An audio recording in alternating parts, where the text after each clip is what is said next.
I just gotta keep going fast. Sonic 1, the game that started it all for Sonic the Hedgehog and has been ported to more things than I can ever imagine.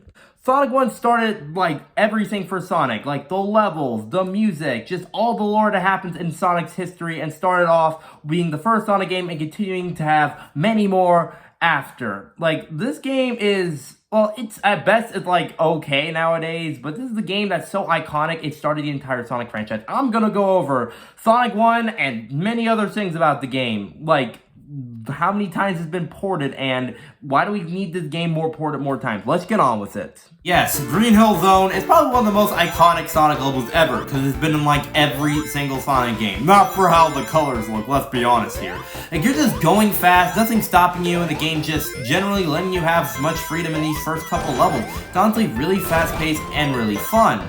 Like, yes, it also helps you to learn to control than what the game's about. Overall, it's very fun, high-paced, and definitely what the game should be more, you know, focused on, hence the name. Sonic was something new, different, with all this speed and just being something more than the other platforms like Mario can offer. And then immediately right after Green Hill Zone is when the game starts slowing down. Like Marble Garden Zone and Spring Yard Zone is not fast, and it's turned into regular platforms like Mario. Like, after Green Hill Zone, they completely forgot what made Sonic different from all the other ones. Like, why? It just feels so dang slow going through there. Like, what? And yeah, that's not to say it's a bad thing, but just having most of the game just not be high-paced like the beginning of the game is kind of like, are we sure we're playing the right game, or is this just not like another 2D Mario game, which they make a lot of, honestly, yes. Just, it's fine, okay, don't worry, it's something, okay? The Labyrinth Zone is probably the worst Sonic level in existence. Like, why? Why was this made? Like, being underwater was so slow with enemies everywhere at the last second, and swinging spike balls, we gotta get air every 2 seconds. It's just not a fun way to play a Sonic level in general.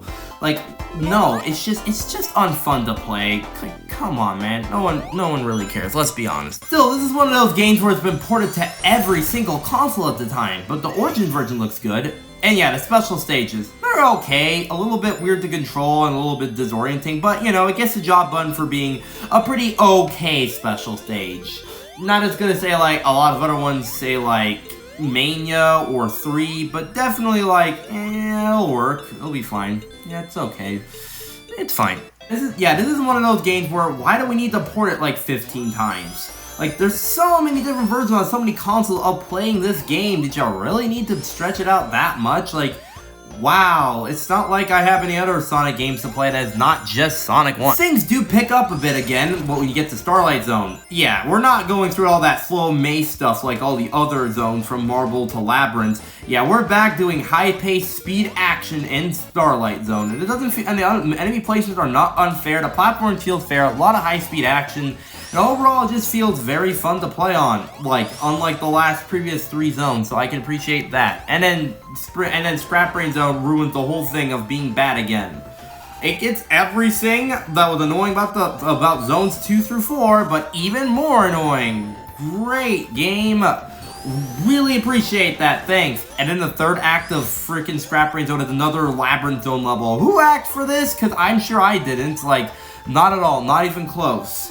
And then the final boss is kind of just, it's kind of easy. Like, all the bosses are pretty easy. The first one, you really just avoid the Wrecking Ball. Second one, jump from platform to platform. The third one is just don't get hit by the spike. Fourth one is just a chase. And the fifth one is just bombs to launch at it. Overall, Sonic 1 is probably one of the most iconic Sonic games in history. And definitely worth to go play back every now and again if you want to feel nostalgic. It's pretty good. And I do like the Sonic Origins cutscenes for Sonic 1. They are pretty good, honestly. It just does this game wonders. It looks pretty good, and I do want to see a Sonic game with more cutscenes like this in a classic format. It'd be nice. Really. And that's Sonic 1. This is definitely one of the most iconic Sonic games ever. For, well, being the first one. And definitely worth playing every now and then because of just remembering it was the first one to start off the series. I'll see you all next time for more videos. Yu-Gi-Oh! Video games. See ya!